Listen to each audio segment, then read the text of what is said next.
오늘 사연은 이지연 씨의 사연입니다. 사연 시작 전 좋아요와 구독 눌러주시면 사연의 재미가 2배가 됩니다.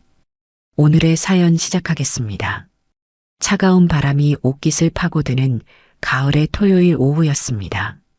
대한민국 최정예 부대라는 명성이 자자한 K부대의 정무는 그러나 그 명성과는 어울리지 않게 을씨년스러운 기운마저 감돌고 있었죠. 위병소의 젊은 위병은 날카로운 눈빛으로 이제 막 부대 입구에 도착한 수수한 사복 차림의 중년 여성을 훑어보았습니다.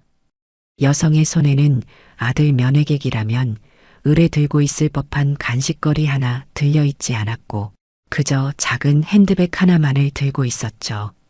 그녀가 바로 여군 최초로 2개의 별을 가슴에 단 철혈의 여장부 이지연 소장이었습니다.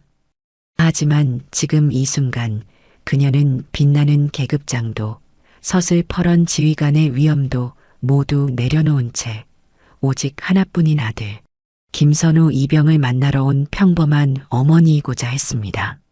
성함이랑 용무 말씀해 주십시오. 위병의 목소리는 딱딱하고 사무적이었습니다. 마치 기계가 말을 하는 듯 감정이라고는 찾아볼 수 없었죠. 김선우 이병 면회 왔습니다.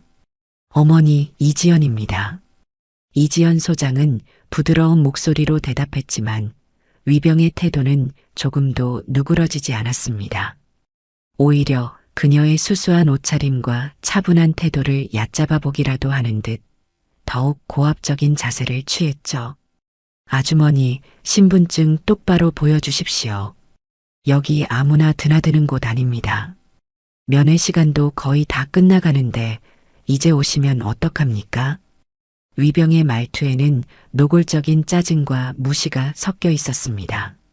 아주머니라는 호칭과 함께 반말이 섞인 말투는 이지연 소장의 가슴에 작은 파문을 일으켰습니다. 수십 년 군 생활 동안 단 한 번도 들어보지 못했던 무례한 언사였지만 이지연 소장은 애써 표정을 갈무리했습니다. 지금은 군인이 아닌 어머니로 이곳에 서 있었으니까요. 미안합니다. 길이 좀 막혀서 늦었네요.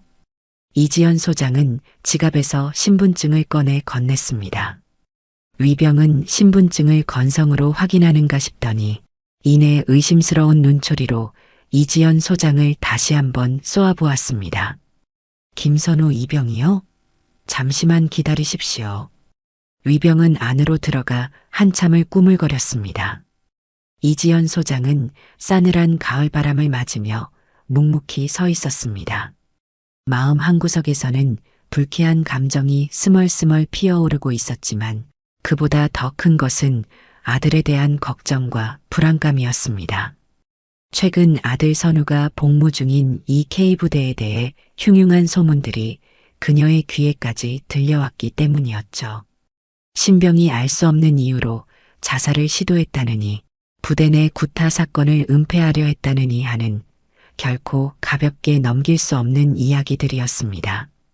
그래서 이지연 소장은 이번 개인 휴가를 이용해 직접 아들의 얼굴도 보고 조용히 부대의 실태를 파악해 볼 작정으로 이곳을 찾은 것이었습니다. 물론 아들에게는 그저 평범한 면회라고만 말해둔 상태였죠. 자신의 신분이 아들에게 부담을 주거나 혹은 부대 내에서 불필요한 오해를 불러일으키는 것을 원치 않았기 때문입니다. 얼마나 시간이 흘렀을까요? 위병이 다시 나와서는 신경질적인 목소리로 말했습니다. 들어가시죠. 면회실은 저쪽 건물 2층입니다. 면회 시간 30분 남았으니 알아서 하시고요. 이지연 소장은 가볍게 고개를 숙여 보이고는 부대 안으로 발걸음을 옮겼습니다. 철옹성 같던 부대 정문을 통과했지만 마음은 조금도 가벼워지지 않았습니다. 오히려 부대 안으로 들어설수록 알 수 없는 중압감이 그녀의 어깨를 짓누르는 듯 했습니다. 깔끔하게 정돈된 연병장과 반듯하게 늘어선 건물들은 겉보기에는 완벽한 군부대의 위용을 자랑하고 있었지만 그 이면에 숨겨진 어둠의 그림자를 이지연 소장은 본능적으로 감지하고 있었습니다. 면회실로 향하는 복도에서 마주치는 병사들은 이지연 소장을 흘끔거리며 지나갔습니다. 몇몇은 노골적으로 위아래를 훑어보며 자기들끼리 무언가를 수군거리기도 했죠. 그들의 눈빛 속에는 존중이나 예의라고는 찾아볼 수 없었습니다. 마치 불청객을 대하는 듯한 무례함과 경계심만이 가득했죠. 이지연 소장은 그런 시선들을 묵묵히 받아내며 계단을 올랐습니다. 2층 복도 끝 면회실이라는 팻말이 붙은 문 앞에 섰을 때 때마침 당직 근무 중이던 박철민 중사가 커피를 마시며 복도를 어슬렁거리고 있었습니다. 박철민 중사는 이지연 소장을 발견하자마자 귀찮다는 표정을 숨기지 않고 다가와 물었습니다. 누구 면회 오셨습니까? 김선우 이병 어머니입니다. 박철민 중사는 이지연 소장의 수수한 행색을 한번 쓱 훑어보더니 마치 선심이라도 쓰는 듯한 말투로 말했습니다. 아, 김선우. 그 어리바리한 녀석 말입니까? 허허, 요즘 젊은 애들군 생활 적응 못하는 거 다 부모님들 책임도 큽니다. 너무 오냐오냐 키워서 그래요. 용건은 짧게 하시고 너무 오래 붙잡아 두지 마십시오. 곧 일과 시작해야 하니까. 이지연 소장의 미간이 순간 꿈틀거렸습니다. 아들을 어리바리한 녀석이라고 칭하는 것도 모자라 부모의 책임 운운하는 박철민 중사의 오만불손한 태도는 그녀의 인내심을 시험하는 듯했습니다. 하지만 이지연 소장은 여전히 평정을 잃지 않으려 애썼습니다. 지금은 아들 선우를 만나는 것이 우선이었으니까요.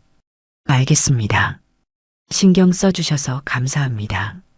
이지연 소장은 짧게 대답하고 면회실 문을 열고 들어섰습니다. 박철민 중사는 그런 이지연 소장의 뒷모습을 보며 콧방귀를 뀌더니 다시 커피를 홀짝이며 복도 저편으로 사라졌습니다. 면회실 안은 생각보다 썰렁했습니다. 몇몇 가족들이 옹기종기 모여 앉아 있었지만 어딘지 모르게 경직된 분위기가 감돌았죠. 이지연 소장은 두리번거리며 아들 선우를 찾았습니다. 그리고 저쪽 창가 구석자리에 홀로 고개를 숙인 채 앉아있는 아들의 뒷모습을 발견했습니다. 선우야. 이지연 소장이 부르는 소리에 아들 선우가 화들짝 놀라며 고개를 들었습니다. 그리고 엄마를 발견하자 자리에서 벌떡 일어났죠. 하지만 그의 표정은 기쁨보다는 당혹감과 불안감으로 가득 차 보였습니다. 엄마, 어떻게 오셨어요? 연락도 없이. 선우의 목소리는 어딘지 모르게 잠겨 있었고 눈은 자꾸만 엄마의 시선을 피하려 했습니다. 이지연 소장은 아들의 그런 모습에 가슴 한구석이 서늘해지는 것을 느꼈습니다. 우리 아들 얼굴 보고 싶어서 왔지. 잘 지냈어? 이지연 소장은 애써 밝은 미소를 지으며 아들에게 다가가 그의 어깨를 감싸 안았습니다. 하지만 아들의 몸은 생각보다 야위어 있었고 어딘지 모르게 잔뜩 긴장해 있는 듯 했습니다. 네, 그럼요. 전 잘 지내고 있습니다.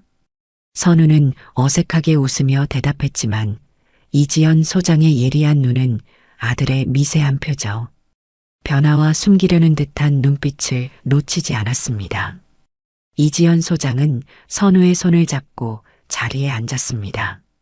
그리고 아들의 얼굴을 찬찬히 살펴보았죠. 겉으로는 큰 상처가 보이지 않았지만 눈 밑에는 검은 그늘이 드리워져 있었고 입술은 바짝 말라 있었습니다. 무엇보다 아들의 눈빛에는 과거의 총명함과 생기가 사라지고 깊은 불안과 공포 같은 것이 자리 잡고 있는 듯 했습니다. 정말 괜찮은 거 맞아? 얼굴이 많이 상한 것 같은데. 이지연 소장의 걱정스러운 물음에 선우는 고개를 저으며 손사래를 쳤습니다. 아니에요, 엄마. 그냥 훈련이 좀 힘들어서 그래요. 곧 적응될 겁니다.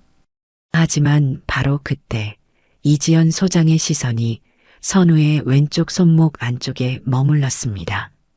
군복 소매 아래로 살짝 드러난 피부 위에는 희미하지만 분명한 보랏빛 멍자국이 남아 있었던 것입니다. 이지연 소장의 심장이 차갑게 가라앉는 것을 느꼈습니다. 선우야, 이 손목은 왜 그런 거니? 이지연 소장의 목소리가 낮게 가라앉았습니다. 선우는 당황한 듯 황급히 소매를 끌어내리며 변명했습니다. 아, 이거요? 어제 훈련하다가 좀 넘어졌어요. 별거 아닙니다, 엄마. 선우는 애써 태연한 척했지만 그의 눈빛은 심하게 흔들리고 있었습니다. 이지연 소장은 더 이상 캐묻지 않았습니다. 아들이 무언가를 숨기고 있다는 것을 직감했지만 다그쳐서 될 일이 아니라고 판단했기 때문이죠. 대신 준비해온 이야깃거리들을 꺼내며 분위기를 전환하려 애썼습니다. 하지만 면회 내내 선우는 안절부절 못하며 자꾸만 면회실 입구 쪽을 힐끔거렸습니다. 마치 누군가가 자신을 감시하고 있기라도 한 것처럼 말이죠. 이지연 소장은 그런 아들의 모습에 가슴이 미어졌지만 겉으로는 아무렇지 않은 척 대화를 이어갔습니다. 그렇게 어색하고 불안한 면회 시간이 얼마쯤 흘렀을까요? 선우가 갑자기 배가 아프다며 화장실에 다녀오겠다고 자리에서 일어섰습니다. 엄마, 저 잠깐만 화장실 좀 금방 다녀올게요. 그래, 얼른 다녀와라. 이지연 소장은 아들의 뒷모습을 물끄러미 바라보았습니다. 어딘지 모르게 위축되어 보이는 아들의 어깨가 유난히 작아 보였습니다. 선우가 화장실로 향한 지 5분이 지나고 10분이 다 되어가도록 돌아오지 않자 이지연 소장은 점점 초조해지기 시작했습니다. 단순한 복통이 아닌 것 같다는 불길한 예감이 엄습해왔죠. 결국 이지연 소장은 참지 못하고 자리에서 일어나 면회실 밖으로 나섰습니다. 복도는 한산했고 화장실 쪽에서는 아무런 소리도 들리지 않았습니다. 혹시 무슨 일이 생긴 건가? 이지연 소장은 조심스럽게 화장실 쪽으로 발걸음을 옮겼습니다. 그런데 바로 그때였습니다. 건물 뒤편 인적이 드문 폐쇄된 창고 쪽에서 희미하게 사람의 목소리가 들려오는 것이었습니다. 처음에는 잘못 들었나 싶었지만 귀를 기울이자 분명 누군가가 거친 욕설과 함께 고통스러운 신음소리를 내고 있었습니다. 이지연 소장의 온몸에 소름이 돋았습니다. 그리고 그 목소리가 너무나도 익숙한 바로 아들 선우의 목소리라는 것을 깨닫는 순간 그녀의 심장은 바닥으로 곤두박질 치는 듯 했습니다. 야, 김선우. 이 새끼 아직도 정신 못 차렸어? 오늘 아주 내놈 군기를 제대로 잡아주마. 악에 바친 듯한 고함 소리와 함께 퍽, 퍽 무언가를 가격하는 둔탁한 소리가 연이어 들려왔습니다. 그리고 그 사이로 아들 선우의 처절한 비명과 흐느낌이 섞여 나왔습니다. 잘못했습니다. 제발 그만 때리세요. 이지연 소장의 눈앞이 하얗게 변했습니다. 온몸의 피가 거꾸로 솟는 듯한 격렬한 분노와 함께 아들이 저런 끔찍한 폭력에 노출되어 있었다는 사실에 대한 절망감이 그녀를 덮쳤습니다. 그녀는 본능적으로 소리가 들려오는 창고 쪽으로 달려갔습니다. 그리고 그곳에서 믿을 수 없는 광경을 목격하고야 말았습니다. 창고 안쪽 구석에서 황종수 병장이라는 자가 아들 선우의 머리채를 잡고 벽에 처박고 있었고 발로는 선우의 복부를 무자비하게 걷어차고 있었습니다. 선우는 이미 얼굴이 피투성이가 된 채 바닥에 쓰러져 있었고 고통으로 몸부림치고 있었죠. 더욱 기가 막힌 것은 그 옆에서 팔짱을 낀 채 이 모든 광경을 지켜보며 희죽거리고 있는 박철민 중사의 모습이었습니다. 어이, 황 병장, 살살 좀 해라.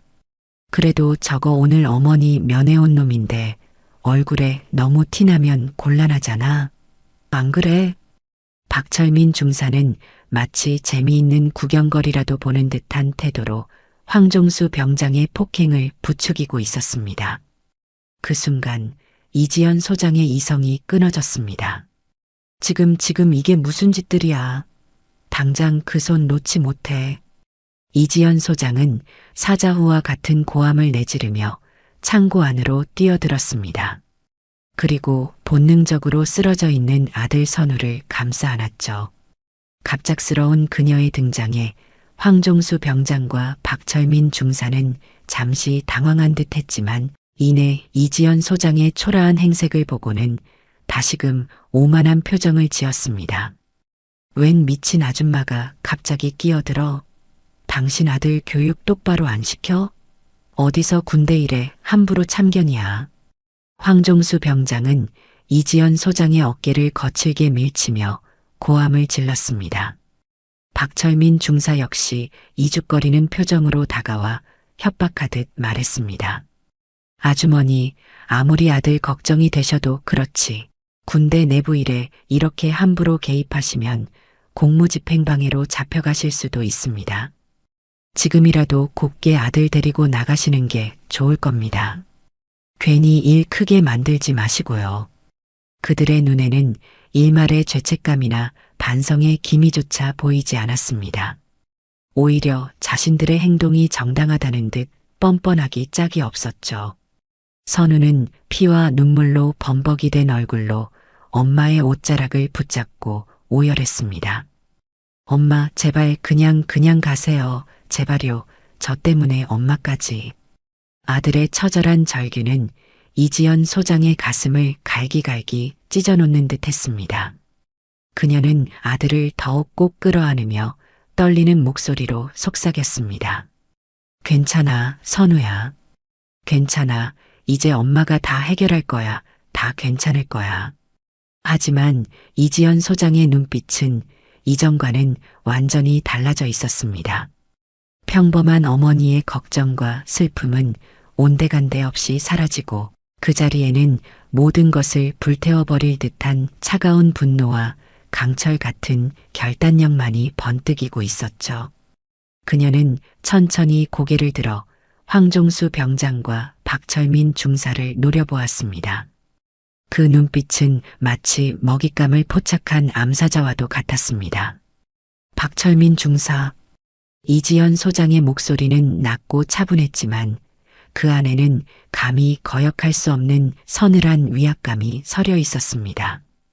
자네는 지금 현역 군인에 대한 직무유기, 폭행, 방조 및 교사, 그리고 상관 모독죄까지 저질렀다는 사실을 알고 있나? 지금 이 순간부터 자네는 직위의 죄는 물론이고 군사재판에 회부되어 엄중한 처벌을 받게 될 준비를 해야 할 것이다. 박철민 중사는 이지연 소장의 갑작스러운 태도 변화에 잠시 움찔했지만 이내 코웃음을 치며 비아냥거렸습니다. 뭐, 아줌마가 지금 뭘 안다고 그런 소리를 짓거리는 거야? 내가 누군지 알고 감히 명령질이야. 당장 여기서 꺼지지 않으면 당신도 무사하지 못할 줄 알아. 황종수 병장 역시 옆에서 거들며 이지연 소장을 위협했습니다. 그래, 아줌마. 여기가 어딘 줄 알고 설치는 거야. 빨리 안 꺼져? 그들의 오만함은 하늘을 찌를 듯 했습니다. 그들은 아직 자신들 앞에 서 있는 이 초라한 행색의 여인이 자신들의 군 생활은 물론 인생 전체를 송두리째 뒤흔들어 놓을 수 있는 엄청난 존재라는 사실을 꿈에도 알지 못하고 있었던 것입니다. 이지연 소장은 더 이상 그들과 말을 섞을 가치조차 느끼지 못했습니다. 그녀는 품 안에서 자신의 신분증을 천천히 꺼내 들었습니다. 대한민국 육군 소장 이지연. 그녀의 이름과 함께 선명하게 빛나는 두 개의 별이 박철민 중사와 황종수 병장의 눈앞에 펼쳐지는 순간이었습니다. 대한민국 육군 소장 이지연이다. 이지연 소장의 목소리가 창고 안에 낮고 엄중하게 울려 퍼졌습니다. 지금부터 이 부대 전체에 대한 긴급 작전 통제권을 발동한다. 황종수 병장, 그리고 박철민 중사. 내놈들은 단순히 내 아들을 건드린 것이 아니라 신성한 국방의 의무를 수행하고 있는 모든 장병들의 명예를 더럽혔고 나아가 대한민국 군대의 기강을 무너뜨린 것이다. 그 죄 결코 가볍지 않을 것이다. 그 순간 창고 안의 공기가 얼어붙은 듯 멈춰버렸습니다. 황종수 병장과 박철민 중사의 얼굴에서는 순식간에 핏기가 가셨고 마치 유령이라도 본 것처럼 눈이 휘둥그레졌습니다. 그들의 입에서는 소 소장님이십니까? 라는 말도 안 되는 소리만이 간신히 새어나왔죠. 방금 전까지 세상을 다 가진 듯 기고만장했던 그들의 모습은 온데간데 없이 사라지고 극도의 공포와 절망감만이 그들의 얼굴을 뒤덮고 있었습니다. 주변에서 어슬렁거리며 이 광경을 구경하던 몇몇 병사들 역시 믿을 수 없다는 표정으로 입을 다물지 못했죠. 그 누구도 예상하지 못했던 그야말로 폭풍 전야와도 같은 반전이었습니다. 이지연 소장은 조금의 망설임도 없이 자신의 직속 부관에게 전화를 걸었습니다. 그녀의 목소리는 얼음장처럼 차가웠지만 동시에 불타는 용광로처럼 뜨거운 분노를 담고 있었죠. 김대위 나다. 지금 즉시 헌병대 특임대와 감찰실 정예 요원들을 K부대로 출동시켜라. 1시간 내로 부대 전체를 완벽하게 장악해야 한다. 단 한 명의 증거인멸 시도도 도주 시도도 용납하지 않는다. 그리고 부대장, 아니 사단장까지 당장 내 앞으로 호출하도록. 이건 명령이다. 전화기 너머로 긴장감이 역력한 부관의 목소리가 들려왔습니다. 상황의 심각성을 직감한 부관은 일사불란하게 움직이기 시작했죠. 이지연 소장은 전화를 끊고는 다시 한번 황종수 병장과 박철민 중사를 싸늘하게 내려다보았습니다. 그들은 이미 공포에 질려 바닥에 주저앉은 채 벌벌 떨고 있었죠. 내놈들은 여기가 어디라고 감히 이런 만행을 저지르는 것이냐. 여기가 내놈들의 천국이라도 되는 줄 알았더냐. 이지연 소장의 불호령에 황종수 병장과 박철민 중사는 고개조차 들지 못했습니다. 그제야 자신들이 건드려서는 안 될 사람을 건드렸다는 사실을, 그리고 자신들의 군 생활이 이 순간 완전히 끝장났다는 것을 뼈저리게 깨달았을 것입니다. 아들 선우는 이 모든 광경을 믿을 수 없다는 듯 멍하니 바라보고 있었습니다. 피투성이 얼굴 위로 뜨거운 눈물이 하염없이 흘러내렸죠. 엄마가 그저 평범한 회사원인 줄로만 알았던 아들에게 오늘 엄마의 모습은 그 어떤 영화 속 영웅보다도 더 위대하고 강인하게 느껴졌을 것입니다. 1시간이 채 지나지 않아 K부대는 그야말로 발칵 뒤집혔습니다. 10여 대의 헌병대 차량과 감찰팀 차량들이 먼지를 일으키며 부대 안으로 쏟아져 들어왔고 완전 무장한 헌병들이 순식간에 부대 주요 시설들을 장악했습니다. 영문도 모른 채 어리둥절해하던 부대 간부들과 병사들은 살벌한 분위기에 압도되어 그저 숨죽이고 있었죠. 부대장과 연대장은 물론 소식을 듣고 황급히 달려온 사단장까지 이지연 소장 앞에 불려와 고개를 숙여야 했습니다. 그들은 감히 이지연 소장의 얼굴을 제대로 쳐다보지도 못한 채 그녀의 서슬 퍼런 질책을 받아내야만 했죠. 사단장, 이게 도대체 어찌된 일입니까? 예하 부대가 이 지경이 되도록, 아니 이 지경으로 만들어 놓고도 지금껏 무얼 하고 있었단 말입니까? 여기가 군대입니까? 아니면 범죄자 소굴입니까? 이지연 소장의 분노는 하늘을 찌를 듯 했습니다. 그녀는 자신이 직접 목격한 가혹행위 현장과 아들, 선우가 그동안 겪어왔던 끔찍한 일들을 하나하나 열거하며 관계자들을 강하게 몰아붙였습니다. 선우는 엄마의 단호한 모습에 용기를 얻어 그동안 참아 말하지 못했던 부대 내의 온갖 부조리와 폭력들을 눈물로써 증언하기 시작했습니다. 황종수 병장과 박철민 중사로부터 시작된 가혹행위는 이미 부대 전체에 암세포처럼 퍼져 있었고 다른 선임병들은 물론 일부 간부들까지 이에 동조하거나 묵인하고 있었다는 충격적인 사실들이 속속들이 드러났죠. 이지연 소장의 지휘 아래 감찰팀은 즉시 부대 전체에 대한 대대적인 조사에 착수했습니다. 황종수 병장과 박철민 중사의 개인 휴대폰과 관물대에서는 그들의 추악한 범죄, 행각을 입증하는 수많은 증거들이 쏟아져 나왔습니다. 다른 병사들을 상대로 한 협박과 갈취, 심지어 불법적인 사행성 게임 운영 정황까지 포착되었죠. 조사는 단순한 가혹행위를 넘어 부대 운영 전반에 걸친 비리와 부정부패로까지 확대되었습니다. 간부들의 훈련 예산 횡령 의혹, 군수품 불법 반출, 심지어는 외부 업체와의 유착관계까지 파면 팔수록 악취가 진동하는 비리의 온상이었던 것입니다. 이지연 소장은 이 모든 과정을 한치의 흔들림 없이 진두지휘하며 관련된 모든 인물들을 한 명도 빠짐없이 색출해내라고 엄명을 내렸습니다. 그녀의 눈에는 그 어떤 타협이나 관용도 존재하지 않았습니다. 오직 썩어빠진 군 기강을 바로 세우고 정의를 실현하겠다는 강철 같은 의지만이 불타고 있었죠. 며칠 밤낮으로 이어진 강도 높은 조사 끝에 K부대의 추악한 민낯이 남김없이 드러났습니다. 황종수 병장과 박철민 중사는 물론 그들의 비호 아래 온갖 악행을 저질러온 주동자들과 이에 관련된 수십 명의 병사 및 간부들이 줄줄이 구속되거나 중징계를 받았습니다.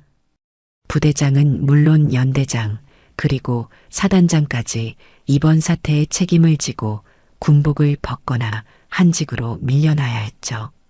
그야말로 K부대는 공중분해 직전의 상태에 이르렀습니다.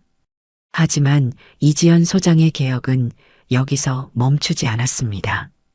그녀는 이 사건을 단순한 개인의 일탈이 아닌 군 전체에 만연한 구조적인 문제로 규정하고 군 최고 지휘부의 병영 문화 혁신을 위한 근본적인 대책 마련을 강력히 촉구했습니다.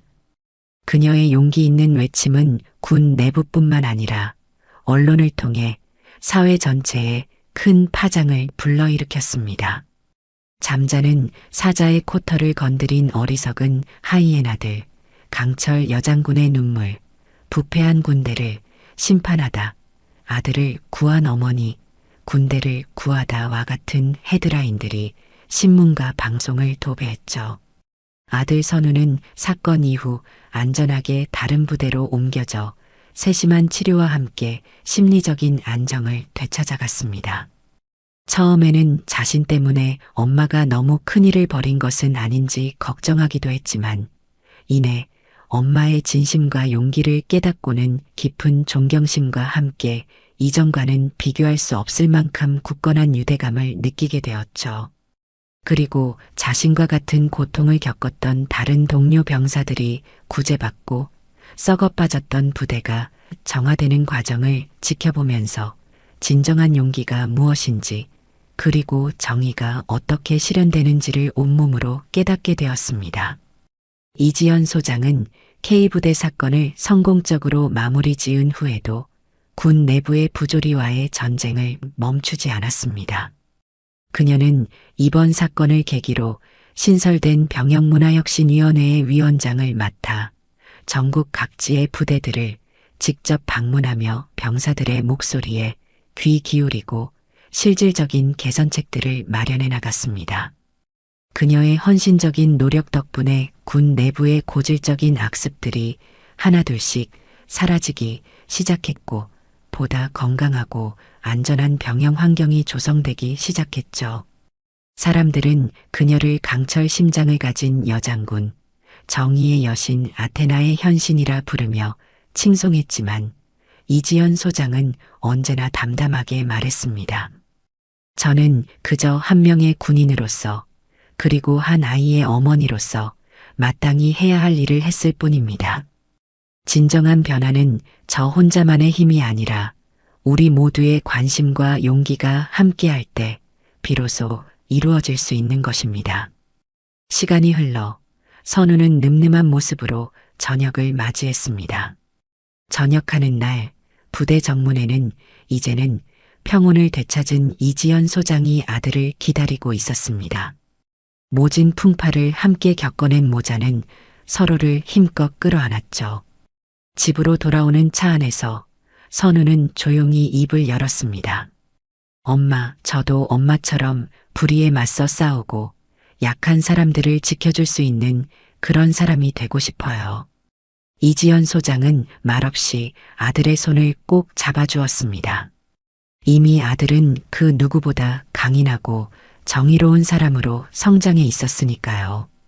그날 저녁 텔레비전 뉴스에서는 군 내부 고발자 보호 시스템 강화 및 인권 존중 교육 의무화에 대한 소식이 흘러나오고 있었습니다.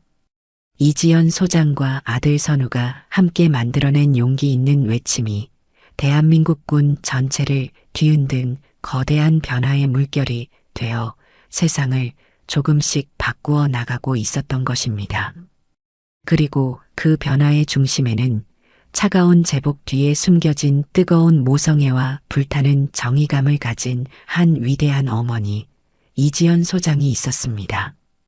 그녀의 이야기는 앞으로도 오랫동안 많은 사람들의 가슴 속에 깊은 울림과 함께 기억될 것입니다.